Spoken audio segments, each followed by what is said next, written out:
সময়টা ছিল মে মাসের ১৯ তারিখ। ববি কেমন আছিস? সময় পেলে চলে এসছেন আজকে 10টা 11টা 12টা যখন সময় পাস। আমার খুব কাছের বন্ধু সুলতান লিচু খাওয়ার জন্য আমাকে দাওয়াত দিল, তাই লোভ সামলাতে না পেরে রওনা দিলাম বন্ধুর বাগানে।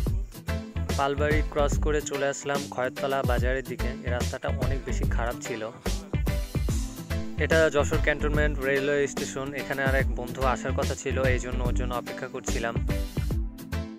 স্টেশনের পাশের বাজারে আমার আরেক বন্ধুর দোকান ছিল, তাই ওর সাথেও দেখা করতে চলে আসলাম। তো তারপরে চলে আসলাম ডাকাতিয়ায়। এটা অনেক বড় লিচু বাগান ছিল। আমি কখনোই বাগান থেকে লিচু পেড়ে খাইনি, তাই বন্ধুর উছিলায় আজকে আমার ইচ্ছাটা পূরণ হলো। এই যে আমার বন্ধু কাজ ফেলে আমার জন্য বাগান থেকে লিচু পেড়ে পেড়ে আমাকে দিচ্ছিল আর আমি খাচ্ছিলাম।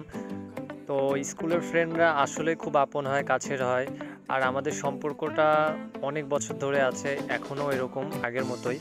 2013 সাল থেকে আজ পর্যন্ত আমরা বন্ধুত্ব অটুট রেখেছি। আর ওর সাথে আমার প্রায় 3-4 বছর পরে আজকে দেখা হচ্ছে, কারণ ও দেশের বাইরে ছিল। বন্ধু আমাকে বিভিন্ন জায়গা থেকে লিচু পেড়ে পেড়ে দিচ্ছিল, আমি খাচ্ছিলাম। এটা অন্যরকম একটা ফিলিংস, যা বলার বাইরে। লিচু খাওয়ার পরে বন্ধু আমাকে বাসায় নিয়ে যাওয়ার জন্য অনেকগুলো লিচু পেড়ে দিল, আর লিচুগুলো খুবই টেস্টি ছিল। এসএসসি পরীক্ষা শেষ করে এই ছবিটা তোলা ছিল।